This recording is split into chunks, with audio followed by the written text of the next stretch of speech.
I'm Sycamoore, and you are tuned in to Dominant Rolla TV. No matter what it is, I'm gonna always keep it true. Thought it was over.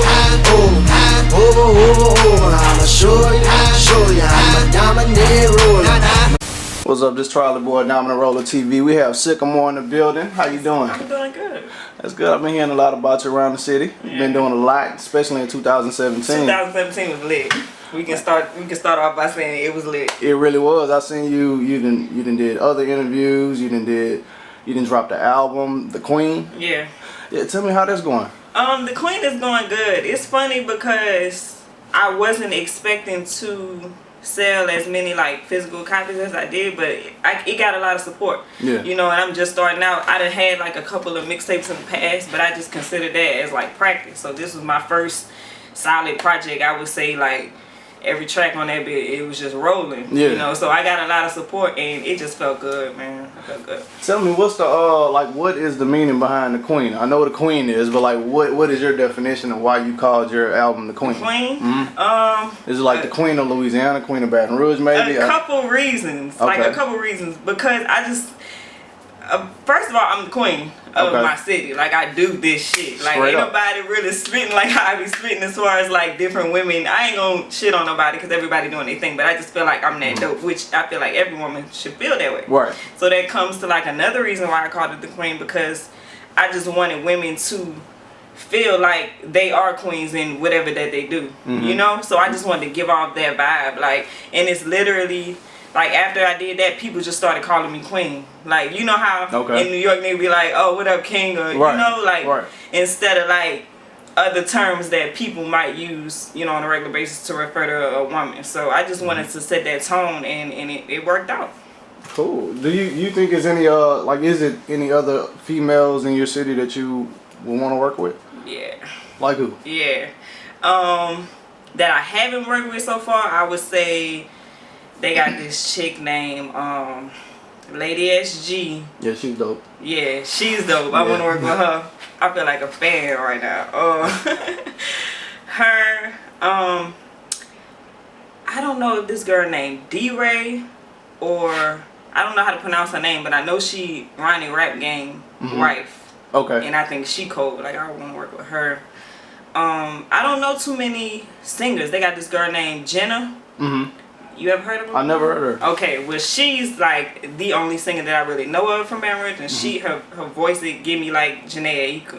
I'm gonna work with her. So those are the top three that come to mind, but I'm pretty sure there's more though.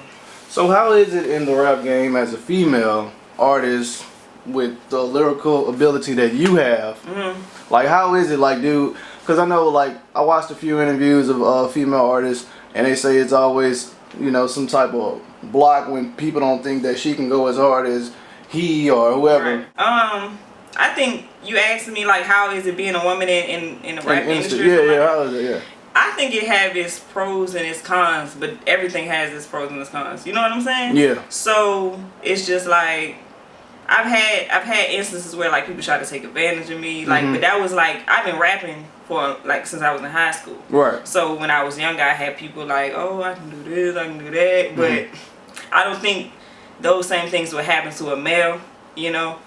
But I just, besides all of that, I mean, I just do my thing. I don't really worry about like what anybody is thinking or you know. That's real. I mean, you shouldn't, because I mean, you had it. You know, you got it. So thank you. Like, tell me, how's The Queen going? Like, how is the album going? It's going good. It's going good. I just probably a month or so ago, I dropped my first visual for it. It's called Who I Am on YouTube right now. You can check it out. Shot by TJ Fillmore. Yeah, I just dropped the first visual. This was my first official music video ever. So, ever? Yes. Okay. Okay. So I know we have a lot coming 2018. Yeah. So I'm just basically still trying to work that, trying to get that time to build. But the reception of it has been well. Like, whenever I do a show, I'm performing songs from The Queen. Gotcha. So it's been well. Okay, how many shows you been doing? Like, you booking every week? I mean, how's it going with that? The show's been good. Phone ringing off the hook?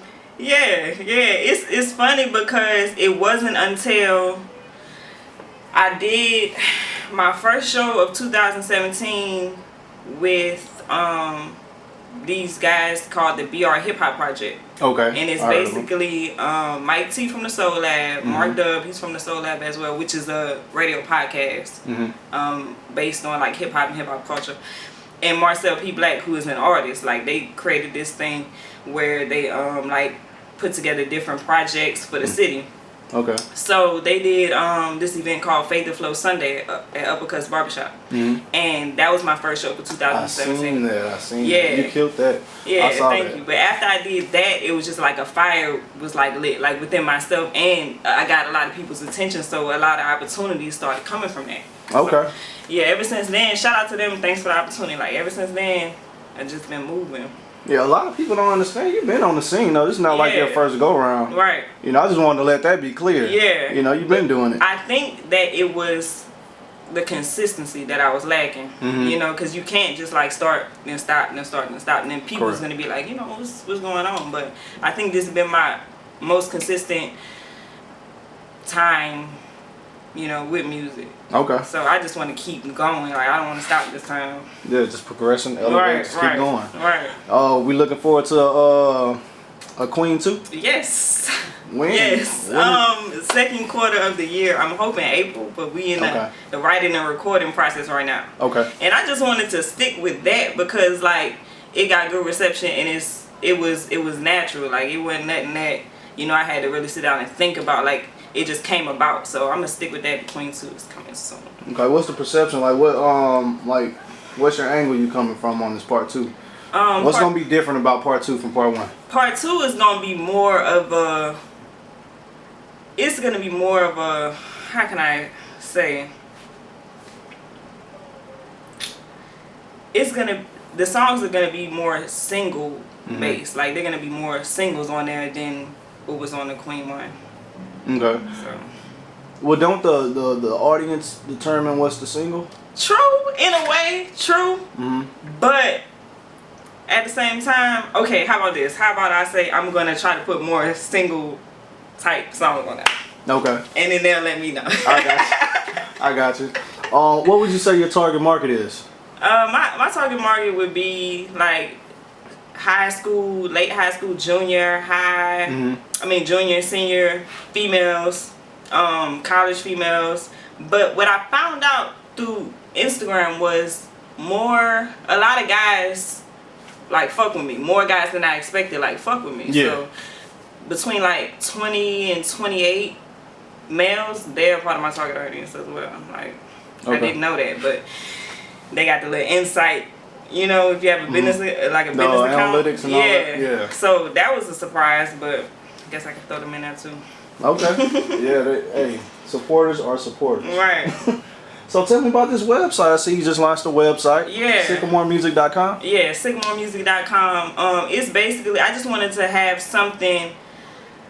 Okay, this is how that happened. When I dropped the Queen, a lot of people like from different places outside of Baton Rouge was hitting me up online like, oh, where can I buy the CD? Where can I buy the CD? And I was like, damn, I don't have no answer for that.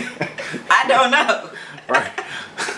So that's why I created the website so that people, you know, that wasn't in my immediate area could still access it. So I have my CD on there for sale. I have all my interviews, all my live performances, all my vlogs and everything. Like you could just go to one place. Like you don't have to search around the web to find it. I got you. So it's pretty dope. It is dope. I'm looking at it. Thank you. It's really dope. You did it yourself? Yes. Oh, wow. Yeah, shout out to Dr. Bryman at Southern University Mass Comm Department because he showed us how to build websites. Yeah. Hey, that's what's up. So I've been seeing you at Max 94.1 a lot lately. What's been going on with that? Well, okay, it wasn't a lot lately because I don't need nobody to try to come like, oh, that bitch. You know how people be trying to hate or whatever. Well, you was in there like, what, 2 or 3 times? It was one time. One time? Yeah. Oh, okay. It was one time. They have this, Boo Milton, he's a radio personality over there. So he has this segment called 28 Bars. And it's just when, you know, he pick a beat, he play it, you rip it. Okay. That's pretty much it. That's pretty cool right there. Yeah, it was dope. Like, so I did that, I think it was December 17th or 16th or something, one Saturday in December. I did that. And it was really exciting. Like, What else? It was like a cypher? It was more No, it was no cypher. It was just me. Okay. So you killed it? I killed it. Oh, yeah, I got the it's funny how it came about because like I was working at Chipotle. Okay. What's wrong? I'm laughing because I hated that job. Like my husband be like, yo, is you gonna quit? Cause I'm tired of hearing you come home complaining. Like, can you quit, please? But anyway, I was working there, and he came in one day, and I was like, is that Boo Milton? Cause I knew he was a radio personality, and I was nervous. Like I didn't say anything, cause I'm not one to just be like walking up to people acting like I know them or whatever. So I didn't say anything. So a week later, he came in again. So I was like, damn, that ain't nothing but the Lord. Let me go ahead and just ask him. I'm like, hey, are you Boo Milton? He was like, yeah. So I was like, well, how do, artists get on the radio? And he was like, well, what do you do? And I told him, we just ran it. He was like, okay, I'm going to give you my business card. And we exchanged, like I gave him my CD, my music or whatever. He gave me his business card. And he was like, just hit me up and we could set it up. So I was like, okay. It took me like 2 or 3 days, but I hit him up and he didn't respond. So I was like, oh, that nigga. He was just running, you know what I'm saying? Yeah. But like a week or two later, he called me. He was like, man, I didn't forget. I was just busy. He just recently graduated. So I guess he was going through like finals and stuff like that. Yeah. It's like, I didn't forget, man. Let's go ahead and set up the interview. So we did that. And that was it. And then after I set up the interview, I quit Chipotle. So you're a full-time artist? No. Okay. So I just don't work there anymore. Gotcha. Okay. How long you been married? Since 2015. How is everything? It's good. We done had our... well, it's ups and downs. Yeah, we done had our moments, but we up right now. That's great. We gonna stay up. And we gonna keep it on that note. Yeah. That's great. Tell me, what is the 30 Bars or More episode that you were on? 30 Bars or More is something that I created. I think I started doing that in like 2011, which I should start back. So this is your own thing you do? Yeah, I started that on YouTube, just like trying to create content. It's just where I just really get in front of the camera and just start rapping. Okay. So I think I did like 6 of them. Yeah, I did like 6 of them. So I do that, 30 Bars or More. I do Sycamoore Saturdays on SoundCloud, where I remix other people's songs and upload on my SoundCloud page. And just really trying to be innovative and try different things. Right. So what's your YouTube channel and what's your SoundCloud? My SoundCloud is at Sycamoore, Sycamoore. My YouTube is at Sycamoore TV Live. Instagram at Sycamoore TV Live. Okay. So tell me, what makes you unique as an artist? This is like the standard interview question. I know, but someone gotta ask it. Right. I'm just like myself, and I don't really know what better way to say it. You can only be you. Like I can't try to be anybody else but me, and nobody could do me like how I do me. So that's who is Sycamoore though? Like Sycamoore is a mother, she's a wife, she's a daughter, she's somebody that been through a lot to say that she's only 23 years old. You know what I'm saying? You're only 23 years old? Yeah. Wow. Yeah. Wow. That's amazing. Wow. So you got a lot to do then. You got a lot coming up. Yeah. Because you're real young. Right. I did not know you were 23. Yeah, I didn't put my tea out there. Damn. You didn't put it out there. Everybody know that.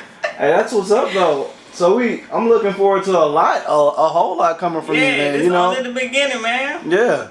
That's what's up. You were signed at first? Maybe you wasn't signed? You wasn't working with Yella? Yeah, I was working with him, but we wasn't signing no paperwork or anything like that. Okay, it was just like joint venture or something? Well, he was trying to start a label called The New Empire. Yeah. But it kind of really just fell apart because everybody was doing their own thing. I got you. Like, if that makes sense. Yeah. So, it kind of just fell apart, but it's love. Like, I done seen him several times after that.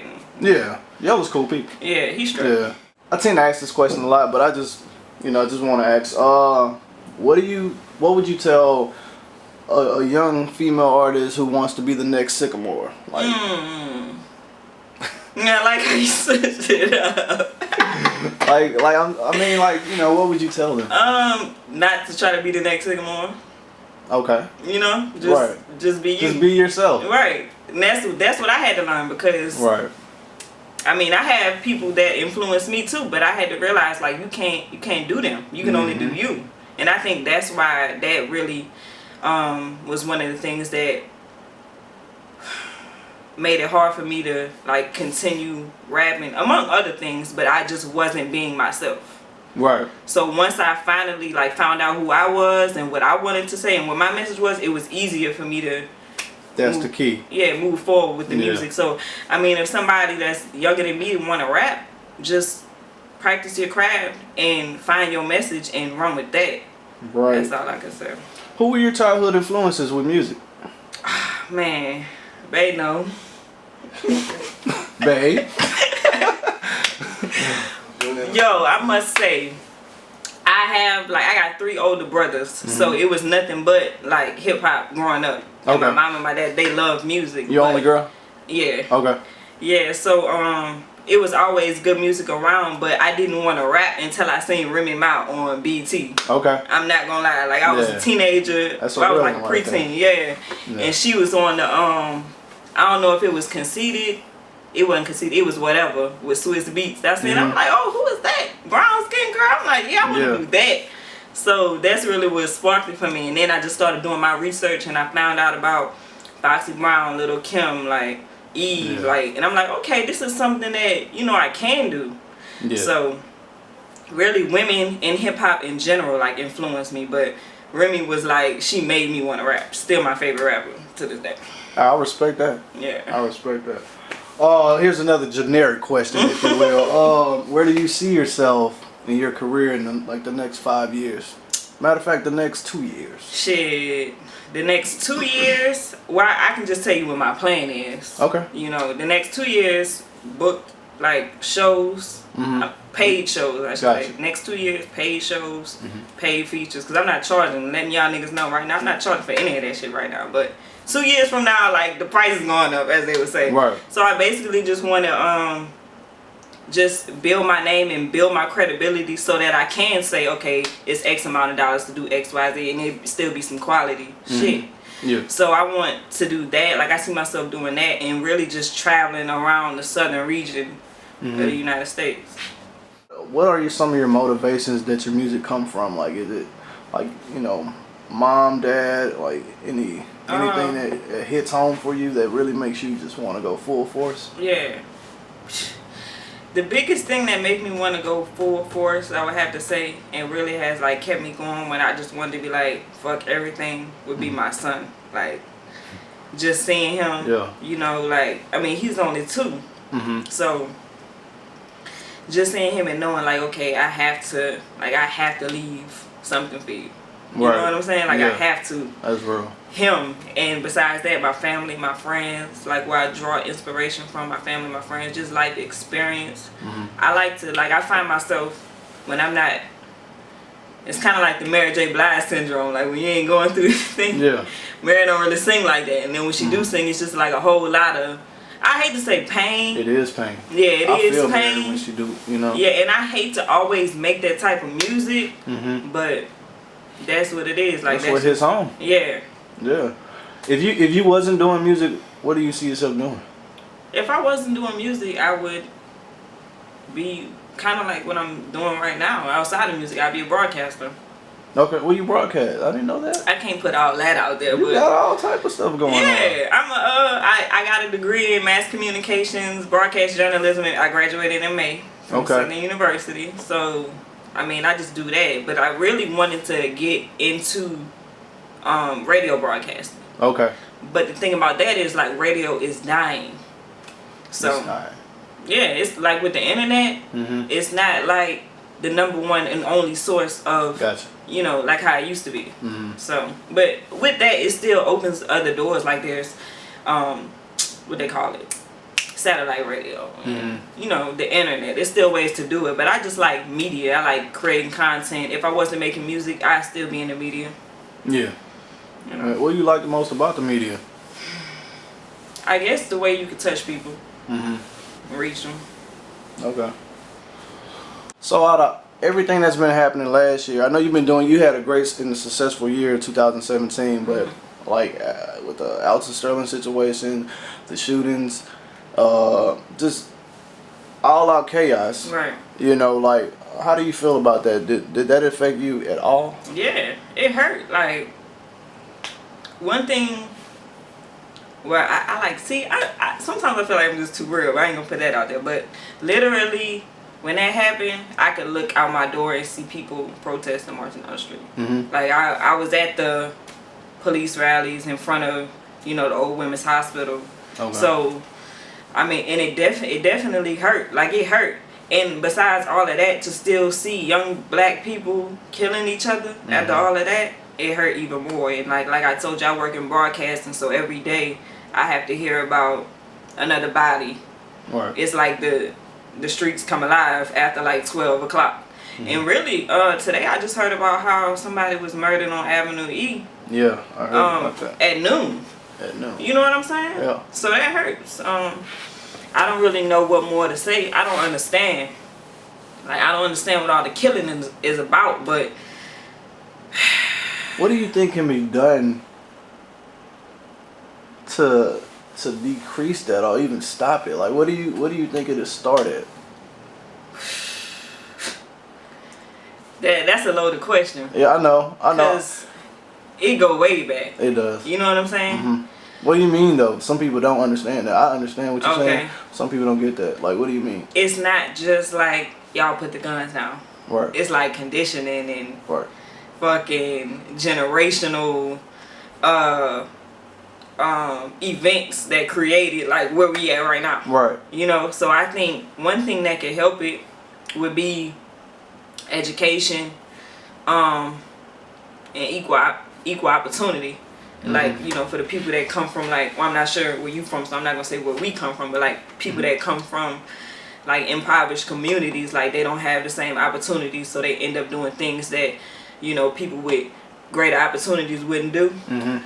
So I think education, equal opportunity, and like, not using jail as the answer. Mm-hmm. You know, to fix like the problems that we having, because it's not the answer. It only continue the cycle and make it worse. So, and it's funny, I'll tell you something. I seen I'm probably gonna catch some heat for this one right here. Oh. Some people probably gonna feel some type of way. Right. But I seen today that this young guy, and they just found his body. Oh, wow. He was missing. Like, his family reported him missing. He was 19 years old. Mm-hmm. But they reported it, the media reported it like a family is looking for their teenage son. He's 19 years old. He went, you know, on some kind of fishing trip or something with his friends, and he's been gone a week. He didn't come back. Mm-hmm. He's 19 years old is what I said. Okay, and then a couple weeks ago they'll say 3 men burglarized this home in such and such neighborhood. The men are 17, 19, and 21. Mm-hmm. So these are men that mm-hmm. burglarized this home, but this is a 19-year-old teenager that's missing. Mm-hmm. You know what I'm saying? And I don't have to tell you what the differences are, because I'm pretty sure you know what the differences are between these two situations. But I just feel like, you know, it's kind of fucked up that they looked at as men and they doing wrong. You mm-hmm. know what I'm saying? Mm-hmm. But this one over here, he's looked at as a teenager. Like, what makes him a teenager and what makes them men? Yeah. You know? So it's just like things like that. Like, we can go on and on about that, but it's too loaded. It's a loaded question.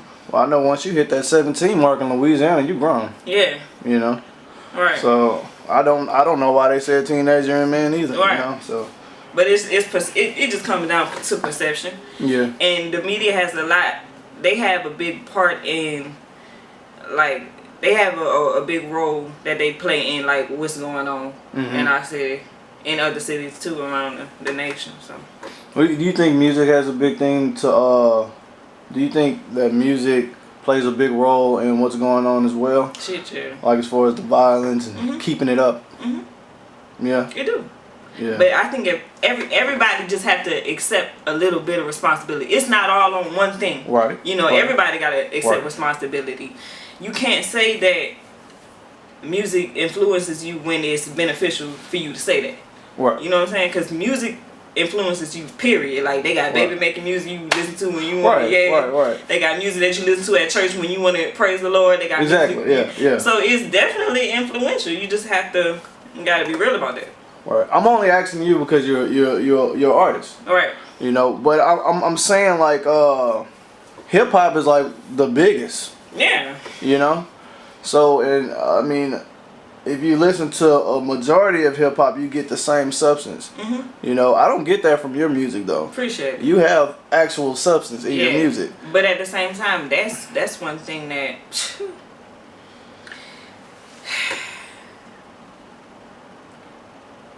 How can I say this? And it goes back to another question that you asked me, like being a woman in hip hop. How, like, is it good or bad? Like, that's one thing, like having substance in my music, that's one thing that a lot of times I heard that, don't do that. You know? Like, why don't you make a song like this? Or, you know, do you know where you at? You in Baton Rouge. Why you ain't making no jig music? I done had shit like that. Oh my God, yeah. But, bruh, mind you, this was... This was before I dropped the Queen, bro. And then when I dropped that bitch, people was like, "Oh!" Like I had my release party at Dreams. Okay. The jig spot, one of the jig spots of the city. Right. Okay. Right. And I wasn't even like I had that weighing down on me so much that I didn't like. I was nervous before the event even came. I was like, "Oh my God, I don't know. I need a song. I don't have a song that would fit the crowd and what I'm gonna do." I wasn't even gonna perform.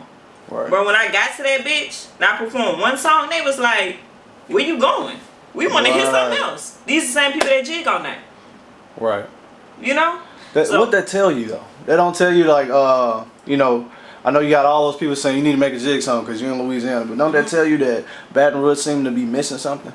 Like they longing for something, they want to hear something different now? It told me a few things. It told me, you know, that there's a void that I could feel, that you have to be yourself, right? And you can't let other people place their expectations on you. That's what I got from that. Like that night, it was a bomb ass night because I realized those three things. Yeah. So that's cool. You said a lot. And just that little part right there, you know, you can't let people, I know I'm probably going to say a little different, but basically what you're saying, you can't let people put that pressure on you. Right. You know what I'm saying? You got to be yourself. Right. Yeah, so I definitely like everything you stand for, and I'm looking forward to the Queen 2. Appreciate it. Because the Queen 1, well, the Queen is just the stuff. Yeah. You know, so, is there anything else you want to say? Because I know you have to go. I know your manager's telling me right now you got to go. Yeah, so is there anything else you might want to say to the people before you leave? I just want to say thank you for everybody, everybody that supported me thus far. Like, thank you. Even the people that just found out about me, people that might find out about me after this interview, like, shout out to y'all because, like, you can't do this without genuine support. So, thank you. And follow me on Instagram at Sycamoore TV Live. And what's that website one more time? SycamoreMusic.com. It's a pleasure having you on the show. Thank you. Thanks for having me here. It was, you know, good to see you back working. Good to be back, you know, working together. That's what it's about. Yep.